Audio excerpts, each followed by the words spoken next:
I want you to meet the man who has taken a stand that he hopes is going to lead this industry to the adoption of safe practices to protect consumers. Thank you, Jack. Yeah, this situation I find myself in is probably the most difficult that I've encountered in my nearly 50 years as a car dealer. And it really, it tears me. I'm torn between responsibility of my business and my employees and my customers, with the manufacturers and with my fellow car dealers. No matter what choice I make, I'm going to make some big enemies. I'm virtually the only car dealer that has taken a stance against this, and all the other car dealers that I know are actively selling these used cars with defective Takata airbags, in most cases knowingly. So I first began to try to get some sort of attention from our legislature, even from our governor. I've written Governor Rick Scott a letter. I even published that letter, full page, in the Tallahassee Democrat. I've talked to my legislature, I've talked to the Florida Automobile Dealers Association, talked to the National Automobile Dealers Association. I've talked to my manufacturer, Toyota. I've done as much as I could to make enough noise to try to wake up some people out there and say, how can this atrocity exist? How can there be no law? How can it be legal to sell a vehicle with a defective airbag that can blow up in your face and kill you or maim you or blind you? And it's happening a lot more than we realize. The count on deaths is the only one that's talked about, but how many of those deaths and injuries don't we know about? In a fatal accident, especially before the Takata airbag recall became public knowledge, a person would die or be injured, and we would assume that it was because of the car accident. So I strongly believe that there are hundreds of deaths and injuries that we don't know about. This thing is getting out of control. The longer this thing goes unabated and unregulated, the more these airbags are going to become a problem, because it's a matter of time and degeneration of the accelerant, the ammonium nitrate, that causes these things to go up, especially in states like Florida, where you have high heat and humidity conditions. It's put me in a negative position with respect to my own business and my employees because of my profitability. I have to take these cars in on trade to be competitive in the market, but I can't sell the car after I take it in, so I'm stockpiling these cars as we go along. This has been a financial burden to me, but my conscience won't allow me to do anything else. I can't look a customer in the eye and sell that customer a car, even if I disclose it, knowing that the possibility exists that that customer could be dead a week after I sell that customer the car. This is the final step I've taken. I didn't want to have to sue a car dealer, but I thought that it would get the attention of the public. I don't know why the legislatures and the regulators have been so quiet, but I think this sort of thing here, if it gets enough attention, will finally grab the attention of the regulators and of the legislatures. And my ultimate goal is simply one thing. All I care about is to stop the practice of selling these cars. Put them in the same category as you do a new car. There's no logical rationale whatsoever that you should be able to legally sell a new car, or you should not be able to legally sell a new car with a defective airbag, but you can sell that same car used.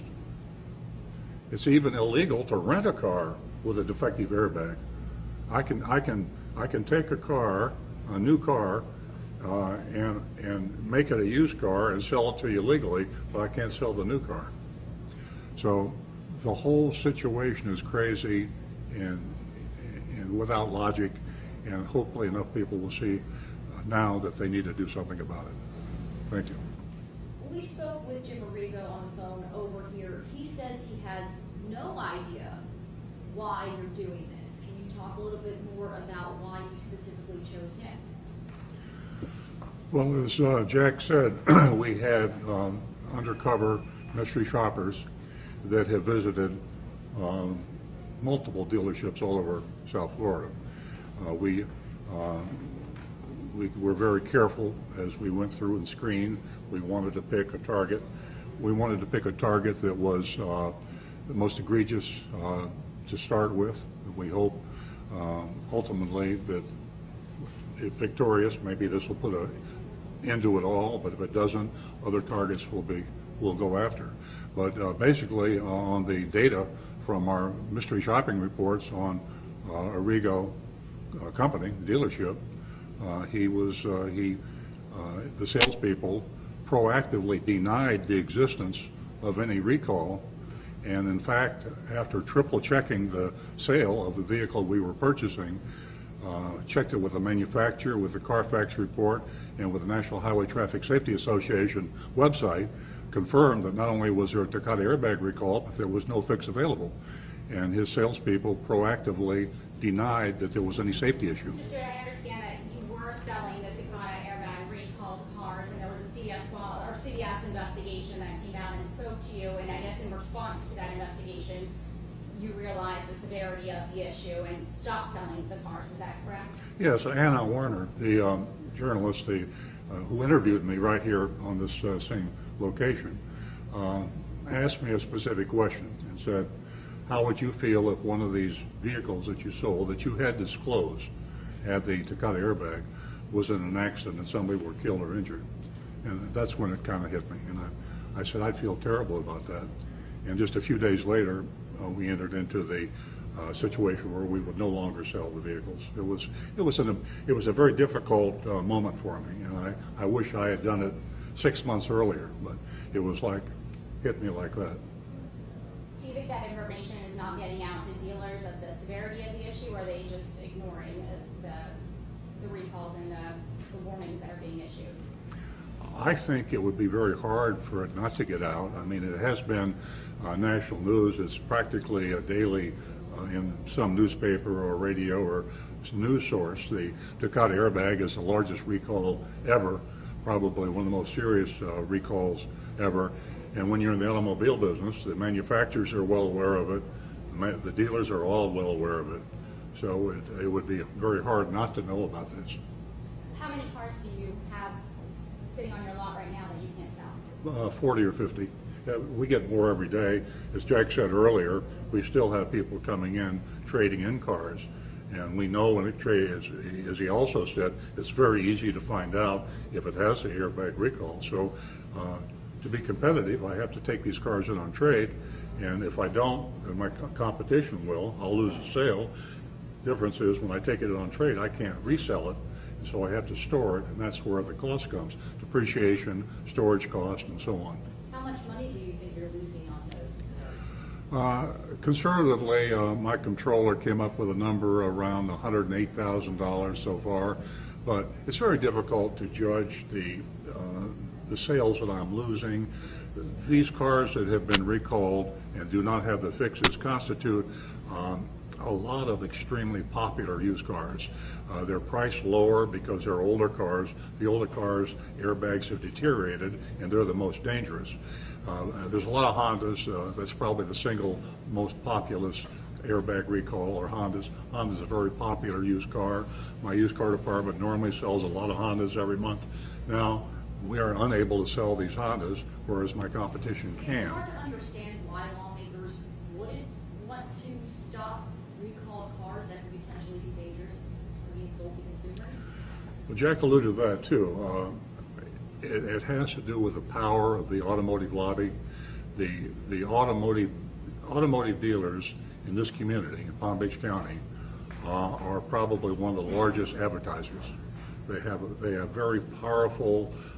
They're also one of the largest contributors to the lobbying association for dealers, which is the Florida Automobile Dealers Association. The Florida Automobile Dealers Association has a lot of money, And if you want to get elected to public office in Florida, you need the support of the Florida Automobile Dealers Association, probably the National Automobile Dealers Association. And the National Association has done studies showing the economic impact if in fact it were made illegal to sell these cars. You would suddenly have to stop sale, freeze millions of cars that couldn't be sold, and all car dealers would be caught with those cars on their lot. So the cumulative impact of that economic loss would be huge. NADA commissioned the J.D. Power Company to do this report, and they came up with a very scary economic evidence to all the dealers that we can't allow this to be made illegal. So the reason is economic. If the ultimate responsibility, and I don't want to get into law because that's Jack's expertise, but in my lay opinion, the ultimate responsibility of this lays with the manufacturers, because the manufacturers are continuing to sell these cars, even with Takata airbags. The manufacturers should go after the Takata Corporation, or we should go, or the dealers should go after the manufacturers. Somebody has to accept the responsibility for this. If you stop the sale of all used cars that have Takata airbag, there would be a huge economic impact. I agree with the NADA and I agree with the J.D. Power research. But that economic impact should be absorbed by the manufacturers. They created that used car. They sold the new car, which became the used car, which became the liability.